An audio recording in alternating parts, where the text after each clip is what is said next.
Настоящая информация произведена, распространена и направлена для прослушивания иностранным агентом Поперечным Данилой Алексеевичем, либо касается задания агента 813.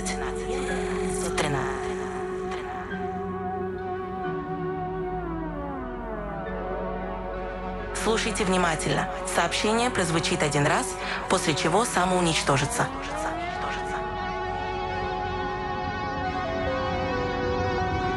Ваше задание находится в населенном пункте Прага, Чехия. Координаты уже у вас. Объект строго засекречен и находится под охраной. К сожалению, ни для кого уже не секрет, что вы прибудете на задание, поэтому будьте бдительны. Вас будет ждать теплый прием. У вас будет чуть больше часа после того, как я отключу и перенастрою охранную систему. И помните, у вас всего одна попытка. Действуйте. 8, 1, 3.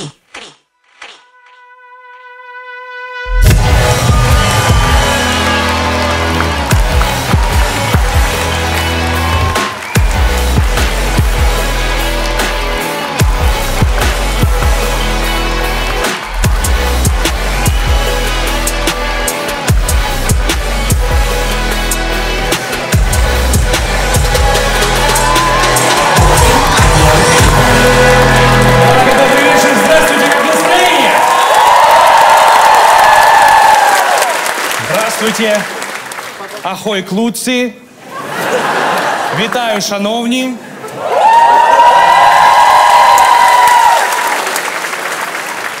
Добрый вечер. Ну не, белорусы, но это... Оно того даже не стоило, как будто.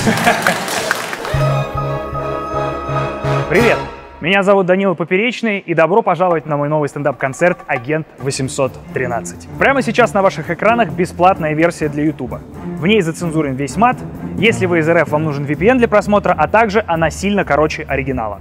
Но если вы хотите посмотреть концерт без VPN, цензуры, рекламы, а также хотите увидеть полную версию без вырезанных шуток, вы можете сделать это на моем сайте danilopoperечный.com по ссылке в описании. Вы можете приобрести его практически любым из существующих способов, если вас интересует именно расширенная версия, ну или если вы просто хотите поддержать релиз. На сайте есть возможность смотреть спешл со Smart TV, а также есть несколько вариантов выбора аудиодорожек. Русская 18+, версия без мата, английская озвучка, а также специальная версия озвучки для моих хейтеров, где мы специально убрали из концерта абсолютно весь смех. Обнаружено новое сообщение. Ну а если вы хотите не только купить концерт, но еще и вернуть себе возможность расплачиваться картой во всемирной паутине, то это сообщение специально для вас. Вы вновь можете открыть себе иностранную карту и пополнять ее рублями или криптой абсолютно без проблем. Это правда. Telegram-бот Чин-Чин оформит вам международную банковскую карту и вернет вам возможность вновь оплачивать Netflix, подписку на ChatGPT, отели на букинге, Airbnb, авиабилеты на зарубежных авиасайтах и многое-многое другое. Источники агентства сообщают, что карта открывается мгновенно, за 2 минуты в Телеграме, без сложных оформлений и выезда в другую страну. Практически везде, где нужна иностранная карта для оплаты, Чин-Чин работает. Пополнять ее можно не только рублями, но и огромным количеством криптовалют.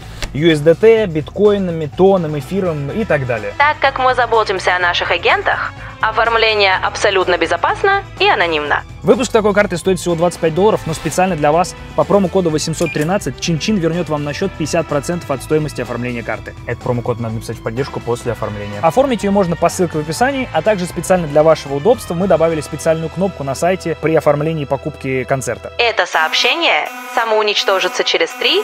Спасибо за внимание и приятного просмотра.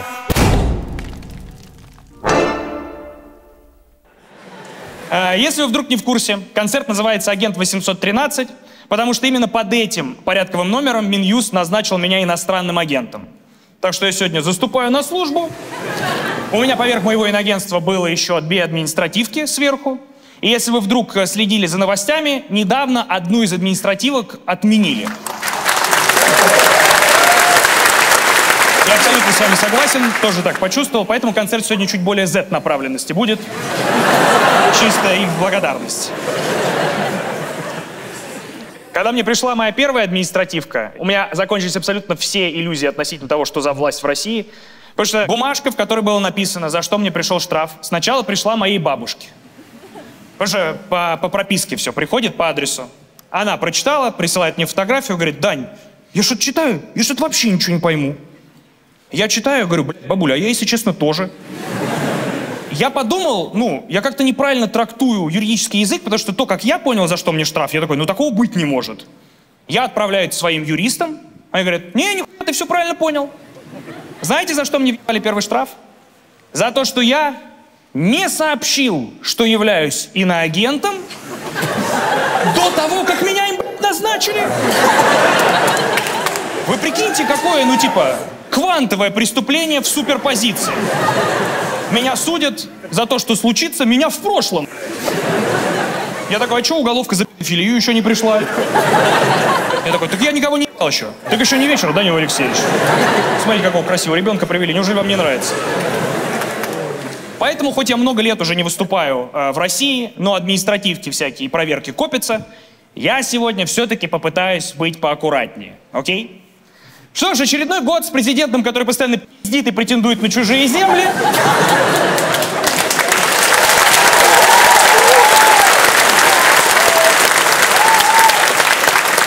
Любимые артисты оказываются нацистами, знаменитости периодически издевают. И вот вам загадка. О какой именно стране я сейчас, говорю? Вот вы не важны, насколько в 25-м году все засинхронилось, что даже непонятно. Я про США, про Россию, все подходит. Я уже 3 года живу в Лос-Анджелесе. Знаю, звучит как выебон, пиздец. Я прям чувствую, каждый раз, когда это произношу, все такие: пошел на. При этом это чаще всего так звучит для тех, кто там никогда не был, что это выебисто. Для тех, кто живет в Лос-Анджелесе, я когда им говорю, что я уже здесь 3 года, они мне такие: тебе денег дать, что тебе помощь какая-то нужна. То есть они понимают, что это не причина для хвастовства. Мы переехали в Америку, у меня, во-первых, со мной переехала жена, у меня собака с нами переехала, у меня пес перелетел океан. Было сложновато его переправить, потому что, во-первых, было тяжеловато найти международные прививки. Во-вторых, я когда в чаты заводчиков писал, что мне надо ракету в США отправить, я думал, мне пиздец дадут. Там некоторые не до конца обрубались, что я имею в виду. И я очень переживал, как мой пес вообще адаптируется к другому климату, к другому часовому поясу. В итоге я зря подгонялся. В первый же день, как только он там оказался, он как будто там всегда и был. Но об одной вещи я как-то не смог ее предугадать. Спустя где-то неделю жизни в Лос-Анджелесе мы с моим псом возвращаемся с прогулки, заходим в лифт. С нами в лифт вместе заходит какой-то американец, сосед по зданию. И у меня лабрадор. Стоит хоть немножко внимания в его сторону проявить, все, ты лучший друг для него сразу становишься. И американец видит моего пса и такой: «Oh, you're so cute! Oh, hi, buddy! Hello! You're so handsome! Hi!» И я впервые в жизни вижу, как у моего пса вот такое ебало.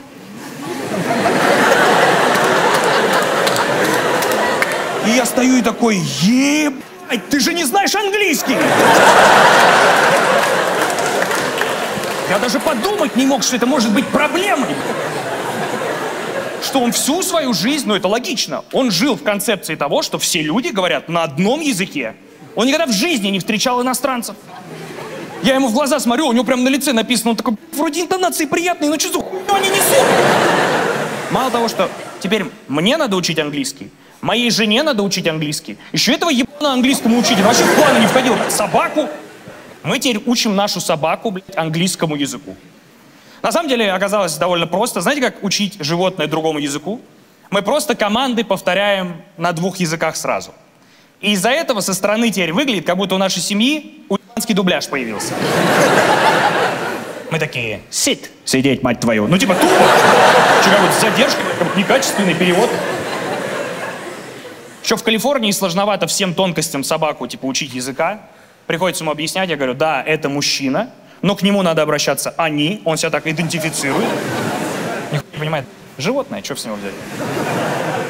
У него уже 4 года нет яиц, он все еще думает, что только 2 гендера существует. Я не знаю, как ему объяснить, что он сам на спектре. И оказалось, огромное количество диких зверей живет в том же городе и находится, где и люди ходят в Лос-Анджелесе. Просто на улице ночью выходят дикие звери. Я в жизни столько диких зверей не видел, а я бывал в зоопарках.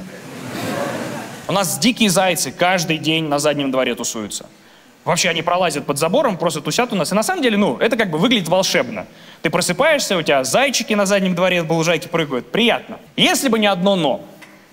Из-за того, что у нас на районе тусуются дикие зайцы, также у нас на районе тусуются те, кто на них охотится. Дикие койоты. А я, так уж вышло, каждый день довольно поздно гуляю со своей собакой по улице один. И в 9 из 10 случаев прогулок мы встречаем диких койотов. И мы не просто их видим где-то, они вот так вот идут на нас. С понтом, кто из нас сука, типа. А сука мы регулярно. Потому что мой пес долбай. Думаешь, это друзья к нему идут играть. Он же такие звуки пи***ские издает. Я его пытаюсь, я говорю, пожалуйста, типа, голос там, типа, порычи, а он... Думаю, ну это что вообще, это позорище. И я регулярно из-за этого оказываюсь в ситуации, где я вынужден отпугивать диких койотов от него. Я беру его на короткий поводок, стою и посреди ночи вот так делаю. Кстати, когда русским матом на них орешь, они чуть эффективнее замеченности ходятся. Я не знаю почему. Как будто они такие, иностранец, не хочу вообще связываться. Спасибо. И, ну, как бы койоты, если что, тоже не долбы. Потому что с каждой нашей новой прогулкой их все больше и больше. И вот я уже, если честно, жду, когда их уже будет такое количество, что их не будут уже отпугивать мои вот эти крики и размахивания руками, потому что они будут понимать, что численный перевес сильно на их стороне. Ну и я вам так скажу, я очень много времени в детстве проводил в деревнях. Но я все равно пиздец городской. Но у меня в голове не укладывается, как такое может быть, что на меня могут напасть дикие койоты, когда у меня AirPods в ушах. Я это вообще не могу связать. Я из дома вышел, я же не на сафари уехал, почему выживание начинается? И в итоге настолько для меня стало обыденностью вот это вот рявкать на диких зверей, что недавно произошла следующая ситуация. Очередная ночная прогулка. Мы выходим с моим псом, у меня в одной руке поводок, на котором фонарик, и мы подходим к углу улицы, вот, и даже ближе, чем вы, молодой человек, сидите, вот на таком расстоянии из-за угла в свет фонаря резко входит огромный койот, очень большой. Я понимаю, что дело пахнет жареным, он на суперопасном близком расстоянии от моего пса. Я такой, надо что-то делать. Я начинаю, иди сюда, фу, пошел!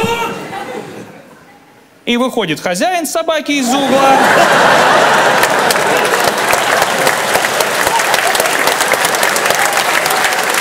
Оказывается, никакой это не койот, а я чуть-чуть поспешил с выводами. Это просто какой-то, ну, американский мужик, точно так же, как я, ночью гуляет со своей собакой. И они вот так вот вдвоем с собакой стоят и вот так смотрят на меня. И это был тот момент, когда я, естественно, забыл английский. Конечно же. Естественно. Зачем он мне? Стою что-то. Думаю, куда это все подевалось? Я же все это знал. И я смотрю, если вначале у него на лице еще был вопрос типа «Хер ли ты на нас накинулся?», чем дольше я ничего не мог ему сказать, тем сильнее я видел, как вопрос превращался в то, что типа «Ну, а что ты сказать-то ничего не можешь?». И в итоге вот как ситуация выглядела со стороны. Американец ночью вышел погулять со своей собакой, на них напал ебнутый, а потом сказал «Sorry, I'm Russian».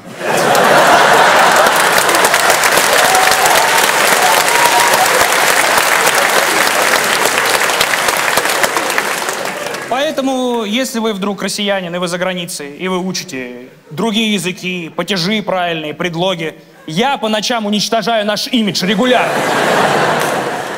О, русские они не все, не, русские они кидаются, а потом говорят, откуда они, чтобы ты точно знал, про кого формировать негативный стереотип.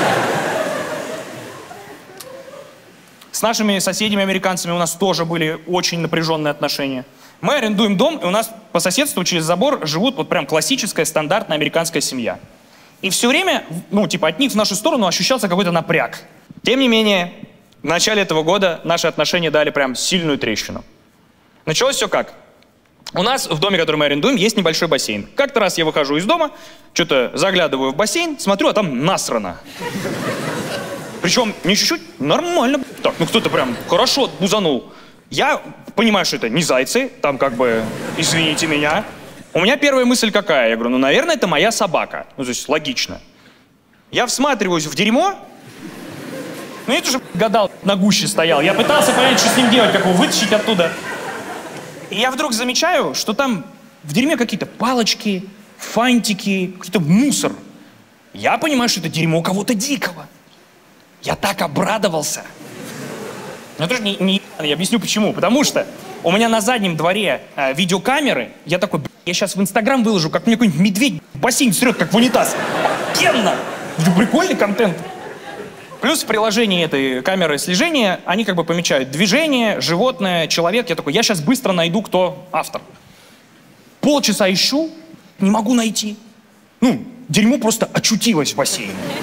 Я такой, ну такого не может быть, это бред. Я потратил еще час сверху, нашел момент, где на водной глади видно плюх, а вокруг никого. Я такой, да ну что, с неба упало, я вообще не понимаю. И в итоге я догадываюсь сделать погромче громкость на телефоне, и ровно в момент, когда дерьмо приземляется в бассейн, слышно, как после этого смеются соседские дети. Я такой, понятно. И я вот как бы оказываюсь в ситуации, где, с одной стороны, ну, не хочется быть вот этим стереотипным соседом, который, дети, типа, вот этой хуйней заниматься. С другой стороны, как-то дать знать, что так делать не круто, хочется. Думаю, ладно, напишу записку родителям. Сел писать записку на английском от руки, что-то ошибался, зачеркивал, сел писать под диктовку с чатом GPT. Пишу, здравствуйте, мы ваши соседи сбоку. Today I found shit in my pool. At first I thought it was my dog's shit. But then turns out it was your kids. И дальше пишу, никаких проблем, просто передайте свои... Хотя я тоже меня в какой-то момент задело, прям никаких проблем у меня. Прям никаких проблем. Хотите говном закидать, хотите насыйте мне по краям, чтобы он желтый был. Никаких проблем. Peace.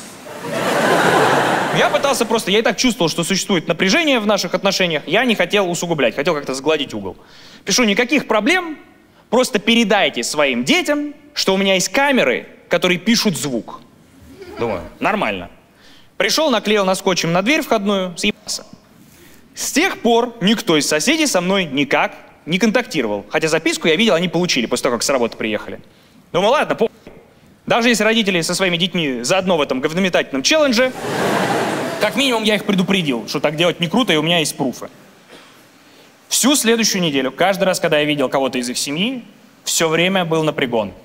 Еще сильнее, чем был. Я им такой типа, hi guys! Они такие, думаю, что ж такое? Я не могу понять, что происходит. Думаю, ну и ладно, хер с вами. Через неделю стало понятно абсолютно все, почему такое плохое отношение к нам. Замечательный солнечный день, мы всей семьей на заднем дворе. Я сижу в телефоне, смотрю видосы смешные. Моя жена играет с собакой, забирает у нее игрушку.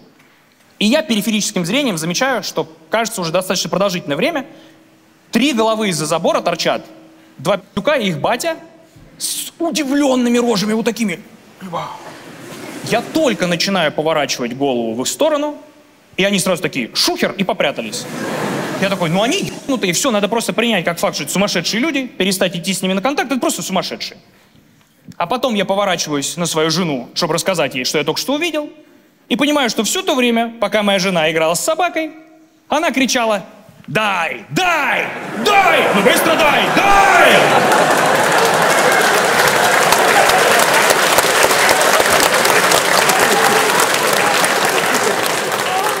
Я такой, ну да. Что-то записка ебучая, маньяческая, тоже не помогла. Вы прикиньте вообще, какое от нашей семьи впечатление со стороны? Что мы семейка Адамс. У нас жена кричит собаке «Умри! Умри!» во время... Что это за игра такая? У нас бассейн с дерьмом. А рыжий угрожает наших детей снимать на видео, в записке. Это что вообще? Ну, типа, как такие отношения исправлять? Что теперь делать? К ним же не придешь, не скажешь, мы вам испекли пирог. Мы сами не будем, вы кушайте. А я в итоге, я взрослый мужик, я думаю, ну это странная хуйня, я должен иметь возможность как-то разрешить то, что произошло. Через несколько дней я встретил их батька, подхожу к нему и говорю, здравствуйте, типа, у нас уже, говорю, поднакопил. А я к нему иду, начинаю разговаривать, и я вижу, что он вот так вот реагирует. Я думаю, он что, он реально боится меня. Я говорю, подхожу, говорю, уже накопилось какое-то количество ситуаций, где мы двояко выглядели. Дай, по-русски это give it to me, вы не думайте, мы не хотим убить собаку, ха-ха. И он такой, да-да, спасибо, всего доброго. Я говорю, ну что вас смущает? Вы можете, говорю, меня спросить? Он говорит, правда? Я говорю, да, конечно, я здесь за этим. Говорю, я хочу уладить отношения. Он говорит, а почему вы каждую ночь, когда гуляете с собакой, кричите?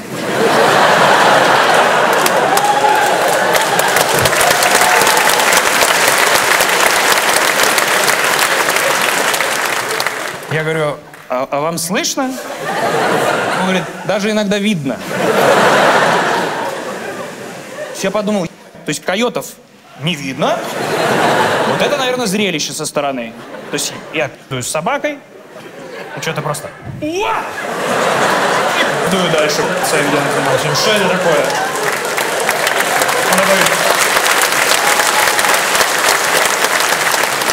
такой, наверное, жена ему голову выходит, пар выпускает, типа.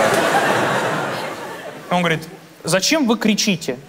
Я думаю, так хрень стал объяснять, я ему говорю, скучаю по родине. Он говорит, тогда нормально.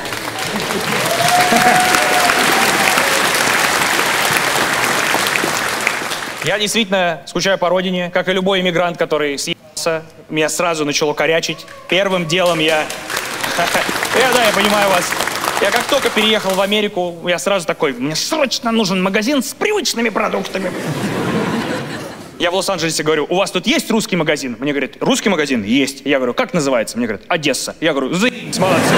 Супер вообще. Я говорю, вот поэтому нас все и ненавидят. Говорю, ну вы что, ебись? Приехал я в русский магазин Одесса. И со мной там, если честно, такая смешная метаморфоза произошла. Ну, я там такую хуйнину купил. Я в жизни это в России не ел никогда. Я в магазинах мимо прилавков с этим ходил, думал, это для бомжей и пенсионеров. Я купил пряники.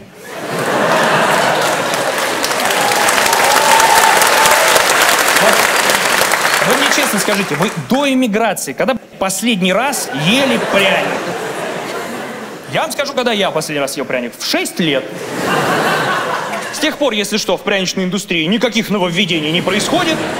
Они какой-то золотой стандарт свой нашли и уличные, ни шагу в сторону.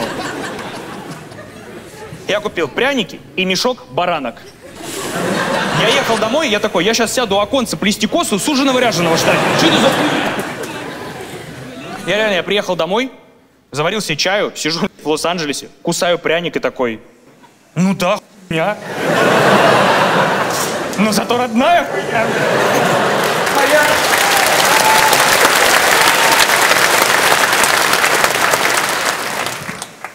У меня в Америке начались проблемы с травой. Да, это я вам в Прагу приехал пожаловаться. Торчки, я, думаете, некоторые ваши не вижу. Не выспались, наверное, да. Отличный концерт. Знать бы, кто это вообще был бы. Из-за того, что в Калифорнии марихуана легальна, и можно в любой момент заказать любой сорт, в любых количествах, в любое время суток, я абсолютно перестал курить. Потому что выяснилось, что, кажется, основной причиной, по которой я курил траву в России, было: о, а вдруг меня посадят в тюрьму? Вот это я бунтарь. Видела меня моя бабушка. И вот выяснив, что я настолько по глупым рельсам работаю, что я просто на противопоставлении, я теперь даже если с меня снимут статус иноагента, боюсь возвращаться в Россию. Из-за того, что там теперь запрещено быть геем, но я не то, что прям стану им, но просто иногда... Вот это я бунтарь.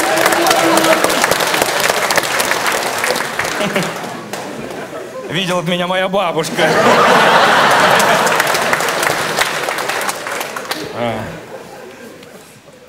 В США долго добираться, дорого стоят билеты и очень плохо дают визы редко.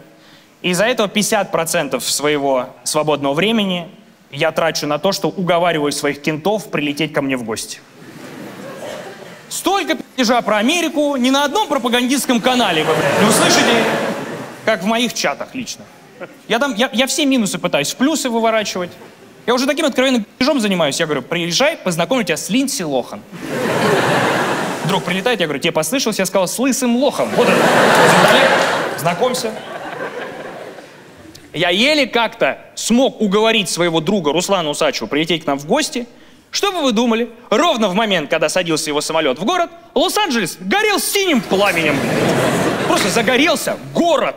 Он поймал интернет в самолете, он мне снимает в иллюминатор видео, на видео выглядит, как будто он посадку в аду совершает.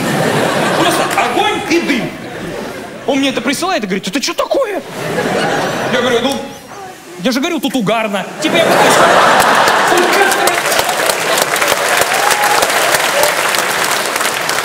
Америка действительно страна возможностей. Вы знаете, так говорят, Америка страна возможностей. Это правда. Я каждое утро просыпаюсь и такой, возможно, у меня сегодня сгорит дом, возможно, меня ограбят бомжи и наркоманы, возможно, на меня нападет орел, если он посчитает, что моя собака чуть меньше, чем его пугает. Это реально там происходит. Там орлы нападают на людей с маленькими собаками. Ты мало того, что вот так надо орать на диких зверей, надо еще и вот так вот. Ты не с одного направления не в безопасности. У меня была очень наивная иллюзия, что в разных странах разные проблемы. Оказалось, это не так. Оказалось, везде проблемы одинаковые, они просто по-разному проявляются. Мои друзья надо мной иронизировали. Говорили, ну что, ты хочешь сказать, что спецслужбы в Америке за тобой не могут следить незаконно? Я такой, да, конечно, могут. Просто прелесть в том, что, в относительности. Просто смотрите, даже если я каким-то образом сяду в американскую тюрьму, как же похуй. Потому что я всю жизнь готовился к русской тюрьме. Что, простите? Возможно, меня будет насиловать мой сокамерник, который по совместительству является главарем одной из банд. Супер! Я думал, меня будут шваброй или бутылкой ебать. Это хоть живой человек. Может, у меня хоть взаимоотношения с ним какие-то выяснить. Может, я его полюблю, а ты, я не знаю. Тем более, если честно, сильно комфортнее от мысли, что в американской тюрьме не придется отгадывать тюремные загадки. Потому что я не знаю, как вам, но лично мне, как будто бы, сильно менее обидно было бы, если бы меня насиловали из-за того, что я слабее, чем за то, что я не смекалистый. У меня был в тюрьме, я такой, надо было вот так сказать, что я вообще не с той ноги встал, не соображаю никак. Российская пропаганда годами хуесосила США. И я вам ответственно заявляю, это все вранье. Потому что, как выяснилось, хуесосить США надо было вообще за другие вещи. Они все время говорили, там дети, трансгендеры, дети меняют пол. Я вам честно скажу, до прихода Трампа к власти в некоторых штатах эта операция была возможна. Но мне кажется, эта проблема настолько раздутая. Потому что, по ощущениям, во всей Америке вот этих детей-трансгендеров штук 12. Один из которых ребенок Илона Маска. А знаете, почему он в этих списках? Потому что в Америке все, что связано с медициной, дорого. У вас здесь дорогая медицина? Да. А кто говорит нет? Что это за... ну это первые ряды такие, нет. Все, кто повыше, такие, нет. Понимаю. В Америке настолько это финансово... Я просто вам проиллюстрирую. Люди себе летают в Казахстан или в Турцию пломбу поставить. Потому что каким-то чудом финансово выгоднее перелететь океан, пожить в другой стране какое-то время, полечить зубы и опять перелететь океан, чтобы заплатить за ту же самую процедуру в Америке. А вы мне говорите о полном хирургическом и гормональном переходе ребенка из одного пола в другой. Да даже если бы у меня был ребенок, и я в теории был бы не против этой безумной операции, я бы его отговаривал чисто из экономических соображений. Пап, я очень хочу трансгендерный переход. У нас есть трансгендерный переход дома. Вот так писюльку делаешь, смотри, как тебе хорошо. Ну, покрутись. Очень красиво. Настоящая тетя. Не знаю, что. Какому ты хирургу деньги собрался нести? Ты что, дурак? Берем ниточку, привязываем к двери и зови маму. Сейчас мы тебе молочный выдернем, да и все. Молочному захлопали. Вы что? Кстати, моя школьная погоняла, если что. Этой части, как и многих других, не будет на Ютубе. Но вы прямо сейчас можете посмотреть ее в полной версии концерта по QR-коду или по ссылке в описании. Трамп у нас вернулся на второй срок.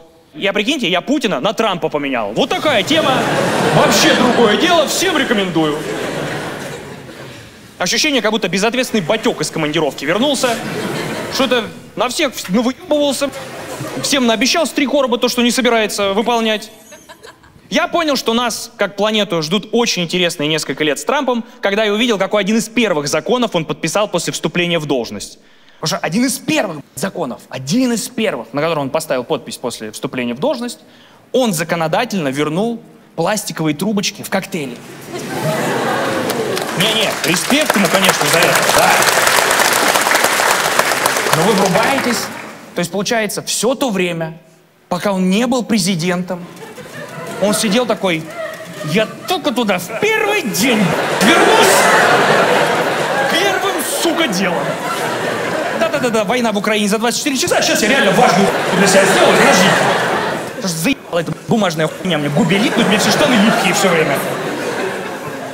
Причем я уверен, ну с ним же очевидно, разговаривали про это, его же пытались, наверное, отговорить. Ему очевидно, кто-то подходил и говорил: сэр, но мы не просто так отменили пластиковые трубочки, но они очень вредны экологии. Черепахи с ними не справляются. Я уверен, он ответил типа: ну, как мне повезло, что я не черепаха, а президент Америки. Да хули вы смеетесь? Он бы и тут президентом стал, если бы он вот эту хуйню отменил. Что это такое?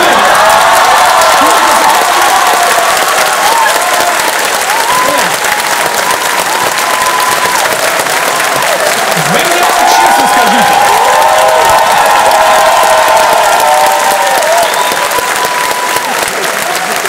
Вот просто объясните мне. Вот нам что, и без того пиздец до хуя легко жилось? Но почему я каждый раз, когда мне надо попить, мне надо делать заглот? Мы приехали выступать в Европу. Мне говорят: а хули у тебя возле рта все время красный и волос нет? А если каждый раз брею это... Извините.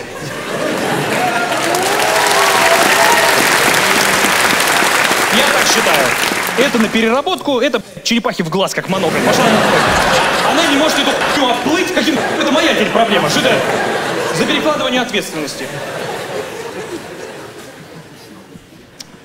Короче, спустя 3 года жизни в Америке я привез вам революционную мысль.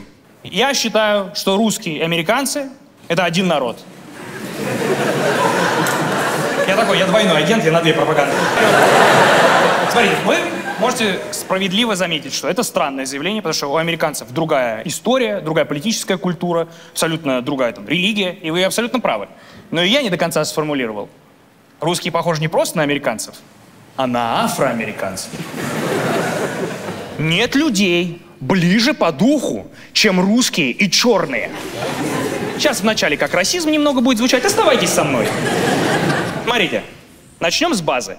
И у русских, и у черных предки были рабами. Это просто факт, это просто обычный факт. Я сейчас даже расскажу не разгон в стендап, а настоящую историю, которую я узнал от своего дедушки по отцовской линии, а он ее узнал, потому что он проводил какое-то генеалогическое исследование. Один из моих прапрапрадедов был крепостным. И вот что с ним случилось.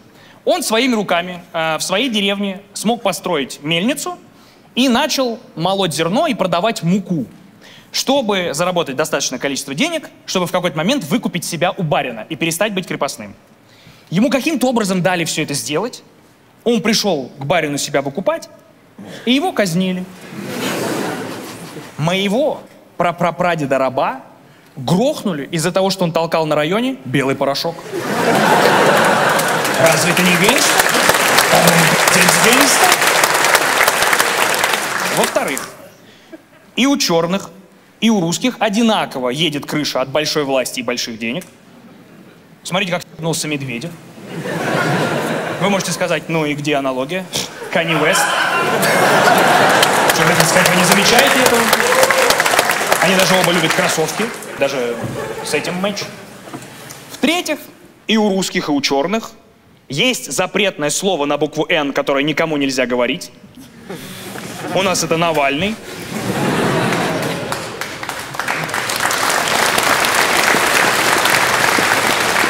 В-четвертых, абсолютно все афроамериканцы свято верят вот в эту фразу. Настолько они в этом убеждены, что даже один черный чувак в Лос-Анджелесе лично мне говорил эту фразу. Ни одному белому никогда в жизни не понять, что испытывает каждый чернокожий при виде полицейских.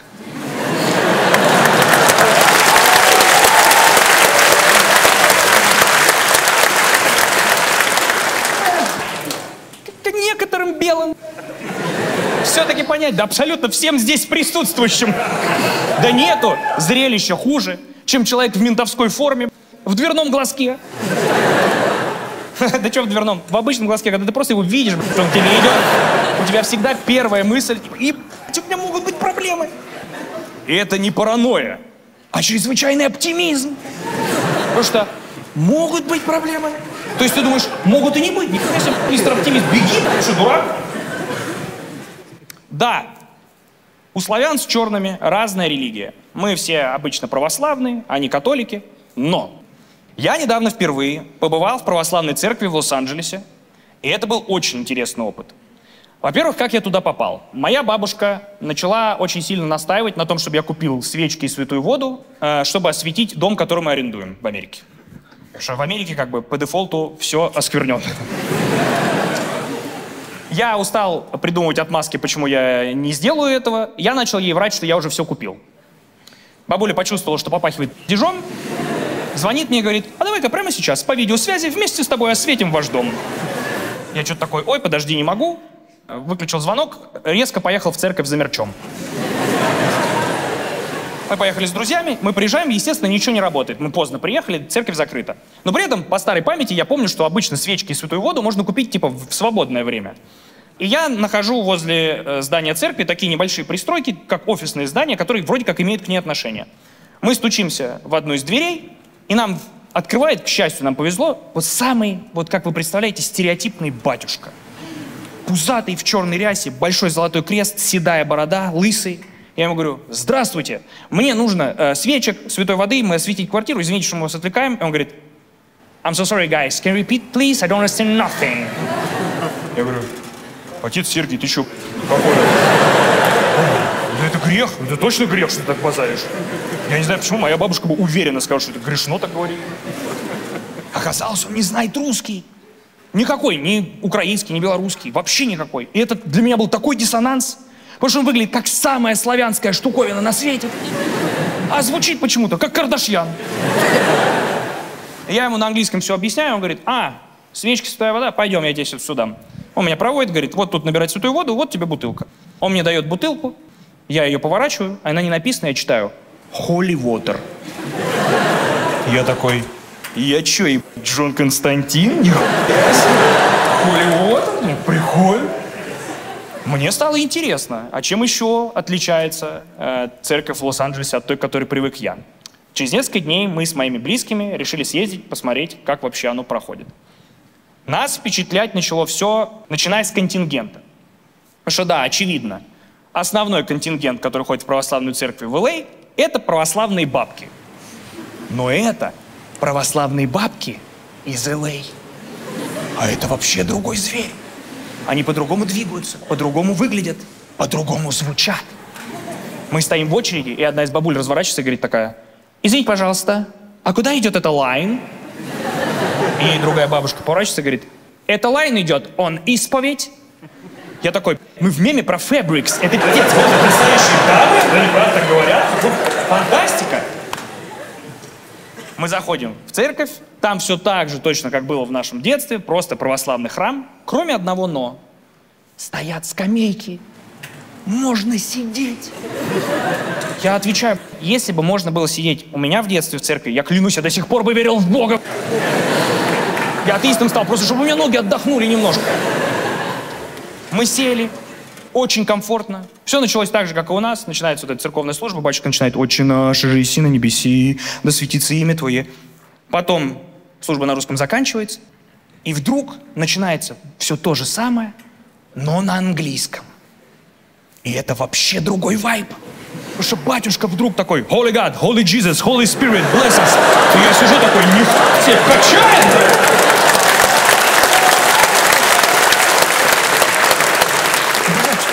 Это есть на Spotify? Типа я прям, круто звучит. Я отвечаю, я под конец через 2 часа сидел, был готов вот так кричать «Аллилуйя! Аллилуйя!» Впечатляет. Единственное, чем меня впечатляла церковь в моем детстве, это была старая добрая схема, которой впечатляли многие церкви своих прихожан на протяжении столетий. Это когда ты берешь бабушку, очевидно больную синдромом Туретта, помещаешь ее в храм, и там из нее дружно начинают изгонять беса. Сейчас мы как общество знаем, что такое синдром Туретта. Мы видели это в интернете, мы видели это в сериалах, в Саус-парке. Мы знаем, что это такое нервное расстройство, когда люди выкрикивают маты. Но в моем детстве это называлось бесноватая.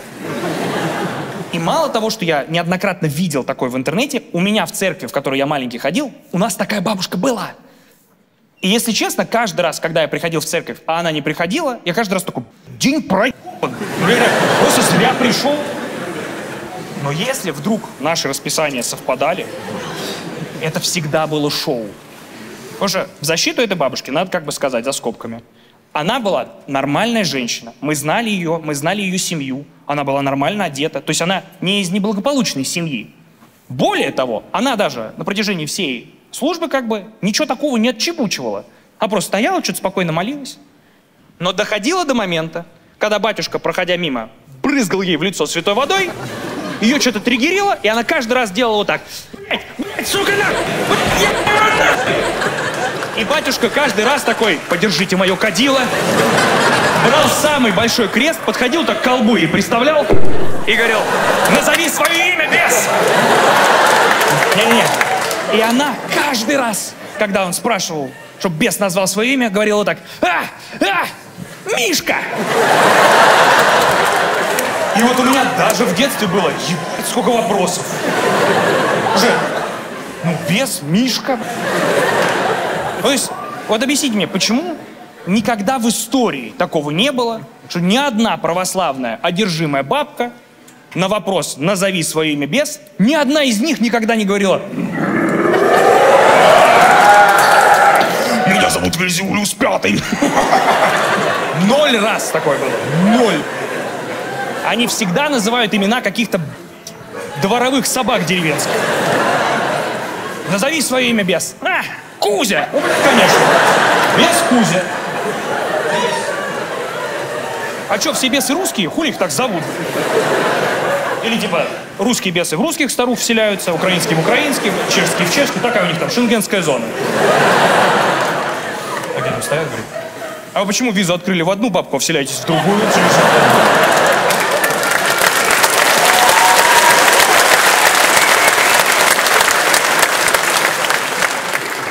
Цель визита – туризм, блядь.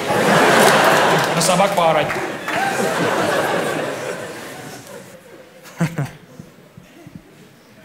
Меня с детства пичкали стереотипом, что Америка очень прогрессивная страна, чуткая к чувствам меньшинств, очень политкорректная.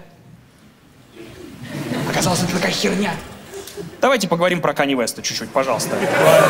Раз вы уже досмотрели до этого момента, значит вам во вкусу подобный контент. В полной версии концерта больше получаса дополнительных шуток и историй. Время меняется, конечно. 4 года уже идет война, 4-й год. Я с интересом прислушиваюсь к тому, какие изменения во мне происходят. Я начал замечать вот такую херню, что я иногда захожу на страницу знаменитости, которая за всю войну так ни разу не высказалась. У меня первая мысль, когда я вижу всегда такая, ну чё, ссышь все еще? Может, заметишь уже наконец-то слона в комнате, а? Потом я захожу на страницу знаменитости, которая, наоборот, все время пишет про войну. У меня первая мысль, как ты заебал? То есть меня уже все раздражают, вне зависимости от позиции, происхождения. Я и сам себя за это раздражаю. Просто бесит все вокруг. Потому что, у этого есть простая причина. Расскажу со своей колокольни. Потому что комики, актеры и знаменитости из России, которые никак никогда не высказывались, с наступлением войны попали для себя в очень комфортную среду, где единственным требованием, которое к ним применялось, было не пиздеть. А из-за того, что они никогда этого и не делали, им не пришлось менять ничего в материале, а также от них этого никто и не ждал. Что они продолжили поэтому жить так, как они жили. А комики, артисты и знаменитости, которые, наоборот, регулярно высказывались, через 3 года уперлись лбом в осознание того, что говори, не говори, нихуя не меняется. Потому что люди, которые с тобой не согласны, они просто думают, что ты долб, который неправильно оценивает обстановку, А люди, которые с тобой согласны, они с самого начала с тобой на одной волне. Просто всех уже заебало твердить одно и то же, что это должно установиться, и смотреть, как это не останавливается. И все начинают потихонечку от бессилия просто морально чуть-чуть от этого дистанцироваться, чтобы каждый день не рвать себе сердце. И как бы наблюдать со стороны. Я начал разочаровываться в очень многих вещах. Я, возможно, выскажу непопулярную мысль, а, возможно, выскажу мысль всех русскоязычных людей на 25-й год, если скажу, что мне кажется, что нам пора уже запретить русской оппозиции писать в Твиттер и давать интервью. Потому что это просто невозможно. Ты заходишь посмотреть, что они думают и занимаются ли они своими делами. Они вместо того, чтобы заниматься своим делом, доебываются до людей, которые не имеют отношения к политике. Отмазывают каких-то коррумпированных депутатов-коррупционеров, потому что те им донатят, срутся друг с другом. Ты смотришь на всю эту хуйню и такой, так оказывается все долбоеб. Вообще? Мы вообще одни остались, какого хрена? Я долгое время не доебывался до русских оппозиционеров, потому что мне казалось, что им и так без того тяжело. Но из-за того, что большинство людей также считало, сложилось впечатление, что их вообще нельзя ни за что критиковать. А если ты себе это позволяешь, то ты за Путина. И я не знаю, я вам так скажу, у меня к 25-му году поднакопилось претензий к ним. Самая моя вообще точка кипения произошла в момент, когда я посмотрел интервью Волкова с Дудем. Поаплодируйте, кто смотрел эту хуйню. Для всех остальных, у кого есть личная жизнь, я потихонечку аккуратно введу в курс дела.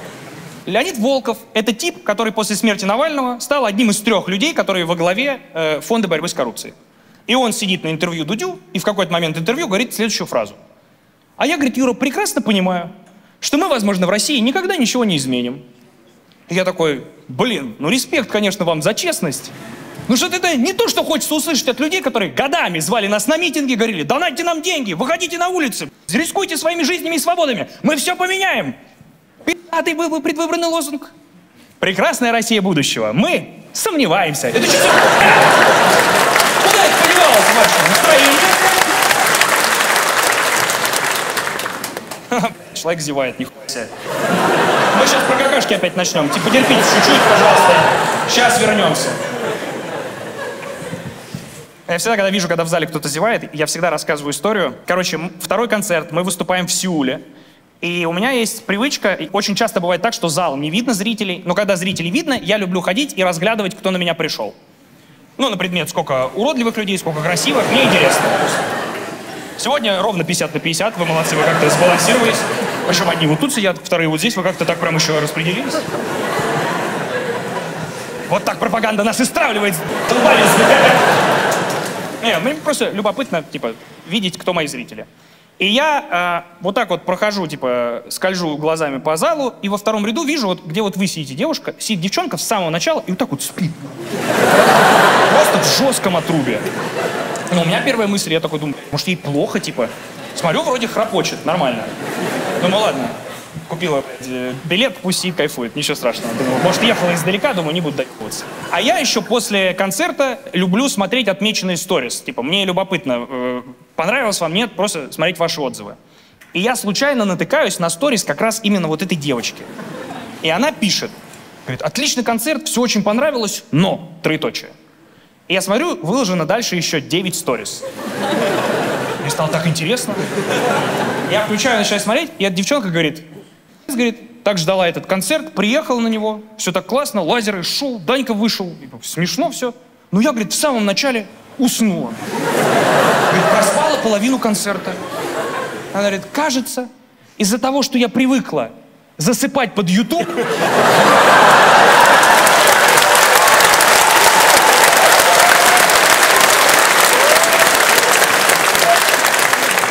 как только он на сцену вышел и свою эту шарманку начал ебошить, я, говорит, как собака Павлова такая, о, мой баиньки.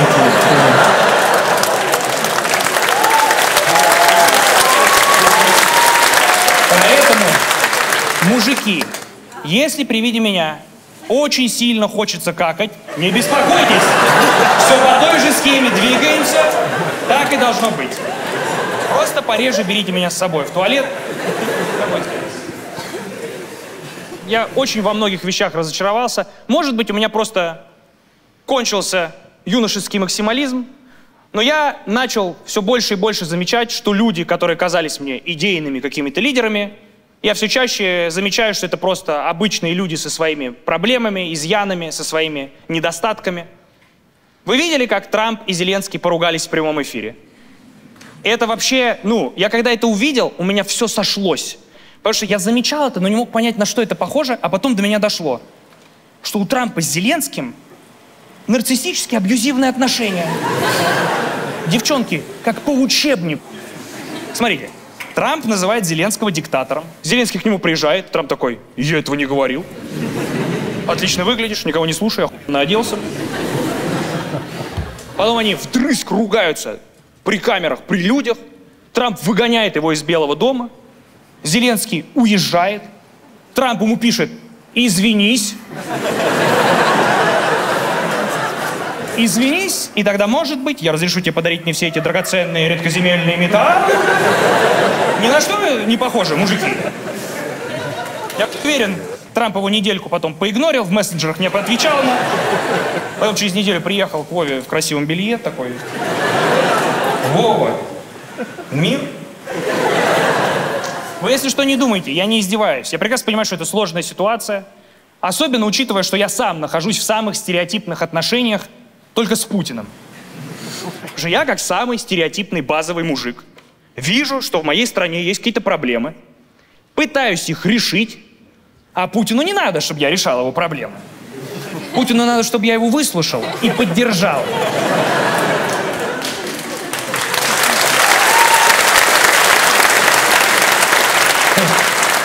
Он такой, он сейчас романтик. Он такой: а ты отдашь жизнь за меня? Вот у него сейчас, он от меня хочет таких широких жестов.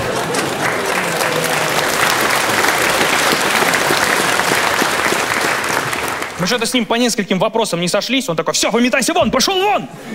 Я уехал, он такой: предатель. Я такой: ты же сам сказал уезжать. Его вообще в последнее время не поймешь. Он говорит одно, делает другое, потом, оказывается, он мне все это время намекал, видите ли. Я просто не заметил намеки. А у меня в последнее время такой: че ты там у себя по заграницам тусишь? Ты что, иноагент? Ты иноагент? Иноагент? Штраф? А что ты не сказал, что иноагент? Так ты ж сам меня им назначил. А, то есть это и я теперь ебнутый. Такие с ним отношения.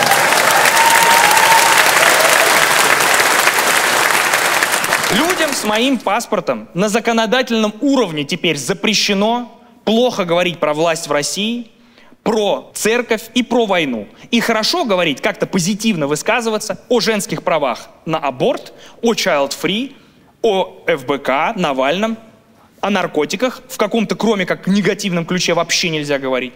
Также нельзя в позитивном ключе говорить об ЛГБТ. Потому что в России ЛГБТ признали на официально законодательном уровне экстремистской, террористической организацией. Я бы на вашем месте очень хотел сфокусироваться на слове «организация». Вы себе представляете главу организации ЛГБТ? Такой тип, весь в масле, в ремнях такой. Welcome to dungeon. Кто это?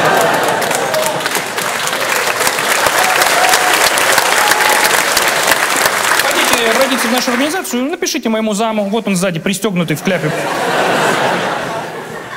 Тройнички стали еще менее вероятными в России.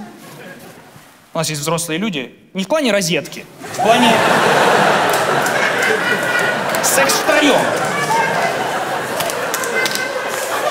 Многие хотя бы раз в жизни мечтали бы попробовать секс втроем. Это интересно. Но больше не в России. Потому что какую бы конфигурацию тройника ты не собрал, двое из них экстремистская ячейка. А секс с террористами — это немного другой фетиш уже. Такой поострее. Бля, вы прикиньте, я в стране, в которой родился и вырос, у меня на данный момент прав там меньше, чем у геев. А геи — экстремисты и террористы. Только они могут не признаваться, что они геи, и плюс-минус жить полноценную жизнь. Я не могу инагентствовать только по ночам в специальных инагентских клубах, переписываться с другими инагентами в специальных инагентских приложениях для знакомств, писать: «О, а ты актив или пассив?» «О, я инагент с очень активной гражданской позицией».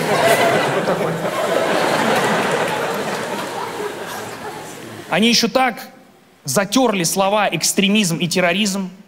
Раньше эти слова что-то значили. Раньше они вселяли ужас. Сейчас ты пишешь комментарий в ВК, тебя сажают на 7 лет, и ты попадаешь в список экстремистов и террористов. Наши юристы настояли убрать этот фрагмент, даже из полной версии концерта.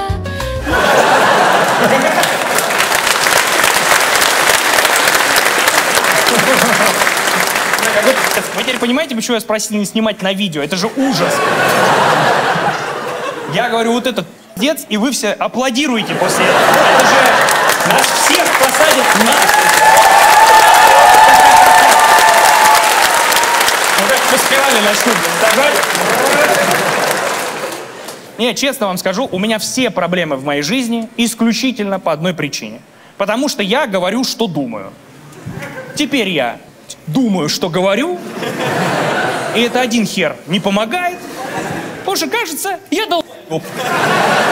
Да, я уже не то, что вас не хочу обманывать, я себя не хочу обманывать, мне 31 год, мне кажется, я тупой. Вы задумали, вы что? Давайте так, вы тоже тупые. Я не понял, нет, подождите. Я не с точки зрения в обратку вам просто. Смотри, я объясню. Вы на меня пришли, как на концерт. То есть вы либо тупее, чем я, либо на таком же уровне тупости, что и я. Ровно. Мы идем вровень с вами. Единственное, как вы тут могли оказаться по другим причинам, вы чей-то родственник, которого взяли с собой, который 1,5 часа сидит в ахуе уже от того, что происходит. Понимаю. Вы, если чей-то родитель вдруг, который привели своего ребенка, ну... Тут я не виноват. Надо было своим детям чуть чаще говорить, что гордитесь ими, иначе вот такая мне нравится. Иначе вот так. Не, я тупой точно, потому что, ну, я как бы глупый даже не с точки зрения оценки каких-то политических событий, я даже в личностных отношениях весьма глупый.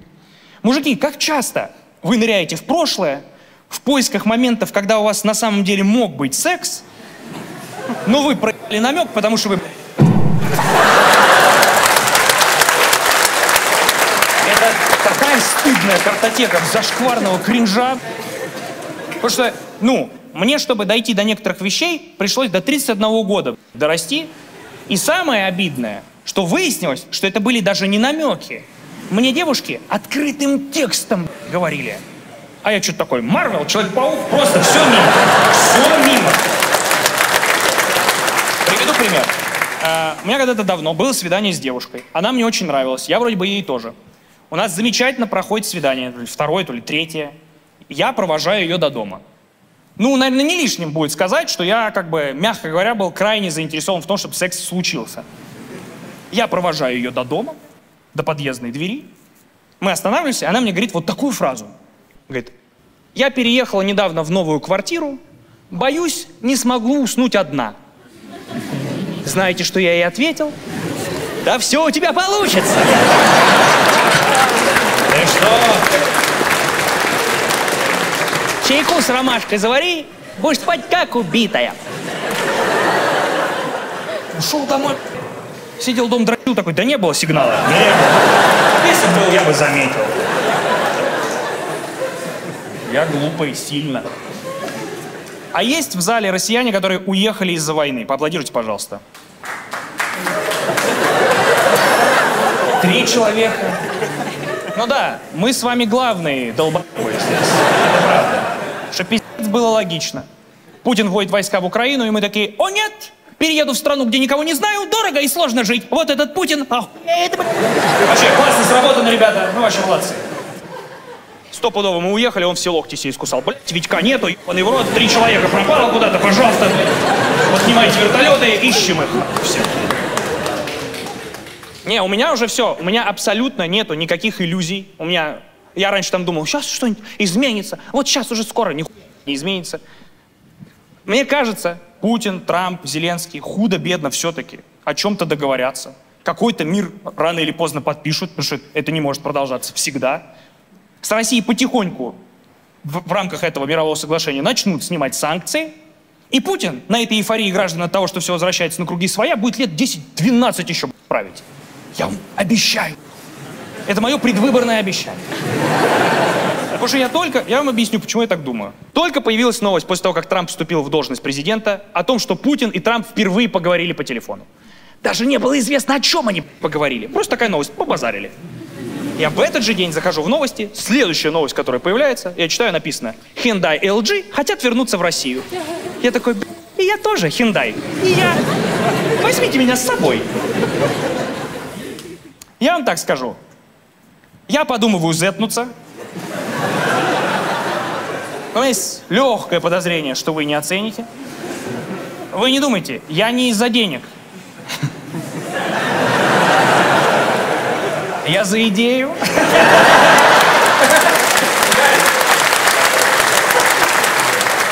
Я же потом зетнусь, буду говорить: я в Праге спросил, все хлопали, никто слова не сказал. Все засмеялись, все поддержали.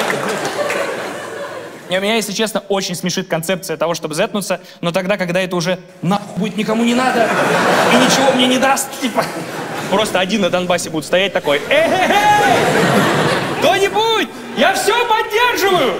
Ребята, районы, кварталы, жилые массивы. Ребята, просто чтобы меня отовсюду выпили. Мне нравится, некоторые из вас сидят такие: это что, ирония или анонс? Что за... Я вам честно скажу, вы прекрасно знаете мои принципы. Вы знаете, что со мной сделала власть России и какие у меня, мягко говоря, к ним претензии. Но если я когда-нибудь изэтнусь, я вам обещаю, это произойдет исключительно из-за того, что мне за границей невкусно. Нету трагедии больше, чем славянский эмигрант, который пытается жрать так, как он привык у себя на родине. Я так устал от этой херни. Я в Америке на Google картах нахожу ресторан с отличным рейтингом. Приезжаешь, делаешь первый укус вилки и такой: ёб твою мать! Триединая святая Русь, матушка, помоги! Матушка земля!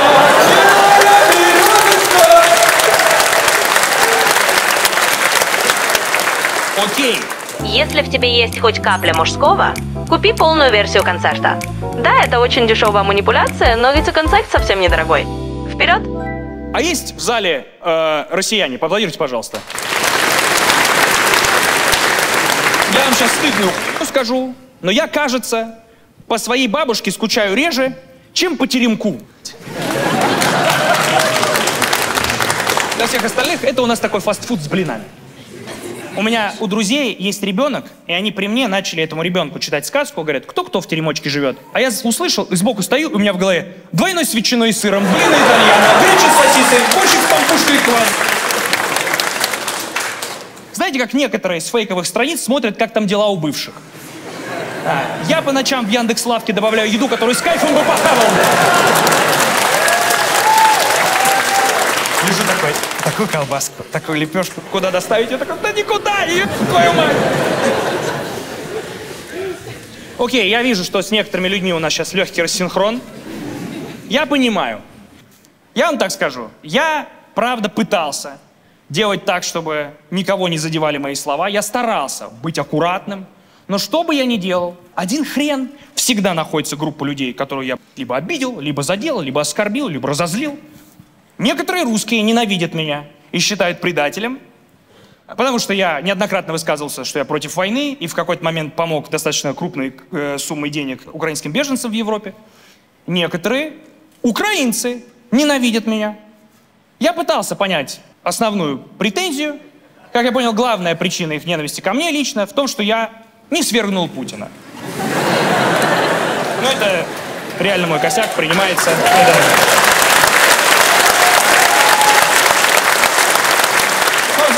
Все время то времени нету, то настроения не то. Плюс я из ДВГшник, я не знаю, ну типа, я если приду его свергать, а там не будет ковер чистить или в Subway Surf играть, то мне же меня же... Путин просто так ключами погремит, я отвлекусь, меня снайпер. Ну, вы не на того поставили, ребята. Единственные, у кого ко мне за всю историю лично не было никаких претензий, помимо русских и украинцев, это все остальные, но в частности, белорусы. Ребята, я так ценю, какой равноценный у нас с вами похуизм друг к другу выстроился. Когда вы такие каждый раз: чё там Данька спи***нул? Ну, дурак, блин. Ему же пи***. Я вам так скажу, ребята. Моя политическая позиция на 2025 год миссионерская. Я лежу бревном, нихуя не делаю, жду, когда меня уже закончат ебать, наконец-то.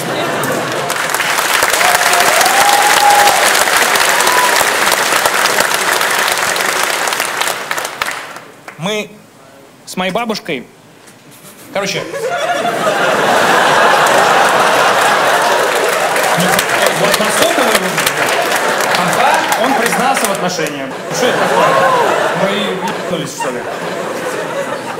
Сейчас, хорошо, по-другому скажу. Моя бабушка постоянно сидит в телеге.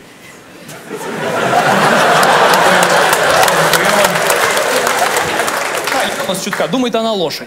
Не пускает нас к себе. Приложение. И мы с ней все время на связи.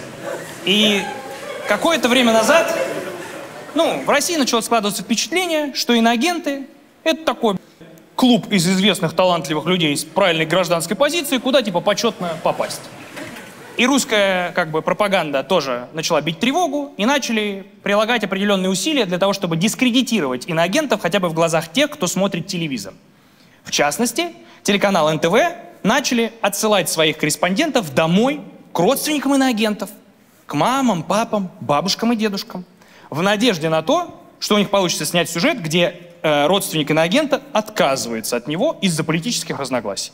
Но когда, очевидно, такую хуйню снять в большинстве случаев не получалось, им было достаточно из-под тишка снять, как родственник иноагента говорит любую херню, и они уже просто знали, что с этим делать, как это перемонтировать, чтобы этот кусок работал на их нарратив. И я, зная, что такая херня происходит, регулярно тренировал свою бабушку. Я говорил: никому не открывай, ни с кем не разговаривай. Третье правило, смотри первое, никому не открывай. Она говорит: Даня, я все поняла, ты мне это все время повторяешь, все понятно. Угу. Проходит какое-то время, мне звонит моя бабушка, говорит: Даня, ко мне только что приходили журналисты, я им не открыла и ничего не сказала. Я говорю: какая ты молодец, горжусь тобой, говорю, умница. Проходит неделя, я включаю НТВ, стоит пи***т с ними на видео.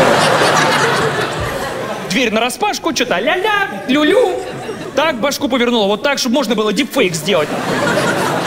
Я говорю: ты мне сказала, что ты им не открыла и не разговаривала. Ты зачем мне наврала? Она: ой, все, мне плохо. Я говорю: ты жопа, не смей. Говорит: даже не вздумай эту карту разыгрывать, плохо ей. Говорит: а мне теперь плохо. Я говорю: я тебе поэтому и заебался. Видишь, чем это чревато? Она говорит: все, хватит, в одну и ту же точку, я сама взрослая женщина, и так без тебя поняла, все, отстань. Проходит еще неделя. Я включаю НТВ, а НТВшники опять пришли к моей бабушке, она опять с ними пиздит. Надо отдать ей должное, в этот раз она с ними базарит из-за закрытой двери. То есть первое правило бойцовского клуба она все-таки выполнила, нашла все силы не открывать. Ни пиздить с ними не справилась уже, не хватило духу.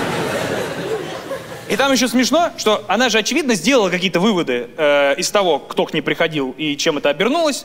И она такая попыталась сменить тактику, но не очень поняла, как ее сменить. И там мы смотрим, передачу, и там из-за закрытой тамбурной двери бабушка просто вот так корреспондентам НТВ кричит: он очень любит Россию! Это, знаете, когда ты пытаешься быть, крутым бунтарем, потом видишь это по телеку и такой: бабушка! Люблю, когда ты это говоришь, вообще какой-то кринж. Вы прикиньте, какие НТВшники мрази беспринципные. Мало того, что они несколько раз приходили к моей бабушке, кошмарили ее, приставали к ней, слава богу, ей сердцем не стало плохо. Они сдианонили ее, показали ее лицо, имя, фамилию, адрес, где она живет. Все, естественно, без спроса. Они маньякам-педофилам замазывают: мою бабушку, пожалуйста, смотрите, вот тут живет, вот так выглядит. Но мало того, что вся вот эта херня произошла, они после того, как пришли в первый раз, и у них было видео с лицом моей бабушки, они распечатали ее фотографию и пошли к ней в церковь, в которую она все время ходит. В надежде на то, что они туда придут и скажут: вы вообще в курсе, кто это такая? Бабушка предателя. Но вот что случилось. Когда они пришли в церковь, Показали бабушкину фотографию, сказали, вы знаете, кто это? Подошел батюшка и такой, знаем ли мы, кто это? А вы думаете, на какие шиши тут все построено? Да это наш главный акционер. Короче, победить бабушку на ее территории у НТВшников не вышло.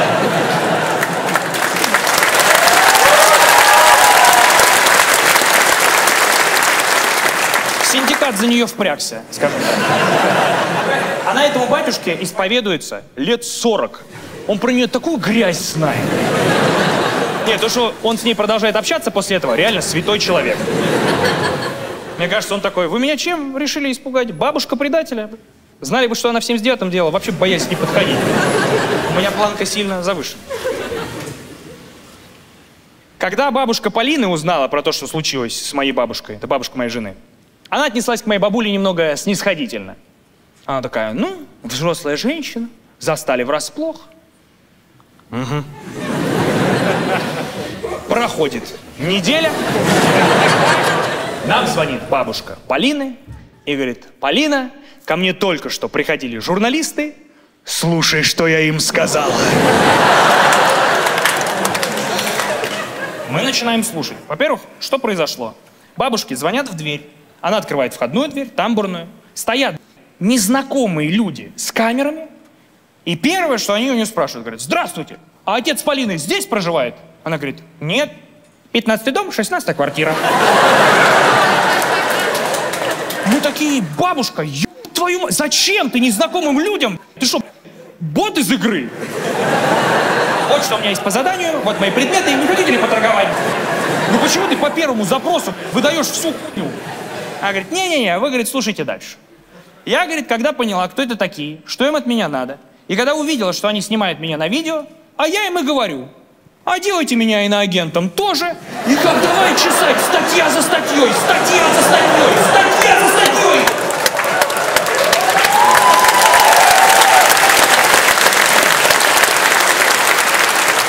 Я слушаю, а у меня в голове такое, 7 лет, 3 года условно, 5 лет. Я настолько, и это одно предложение, то есть она, я настолько не ожидал такой плотности материала от нее. Ну, короче, в какой-то момент уровень настолько был превышен, ну, внутри меня, что я такой, это так плохо, что охуительно. Я такой, жду не дождусь этот эфир, круто. Я ушел в другую комнату смеяться. Полина почему-то так к этому не отнеслась. Я не знаю, как-то она не нашла комедии в происходящем. И я из другой комнаты слышу, как моя жена по телефону бабушке своей кричит, бабушка Дани 3 слова сказала, ее уже на 6 передач нарезали. Ты там, судя по всему, интервью тут хуйнула. В смысле? Делайте меня иноагентом тоже. Ты что, не понимаешь, что ты меня подставила? Ты себя подставила. А если они сделают тебя, правда, иноагентом? У меня что будет? Муж иноагент и бабушка. И я выхожу на моменте, где на всю эту тираду бабушка Полина говорит, ну вы хотя бы меня бы предупредили. И я, если честно, с замиранием сердца жду, когда мне будет столько лет, чтобы я мог спокойно разыгрывать карту деменции, когда мне не хочется продолжать разговор. Удобная тема.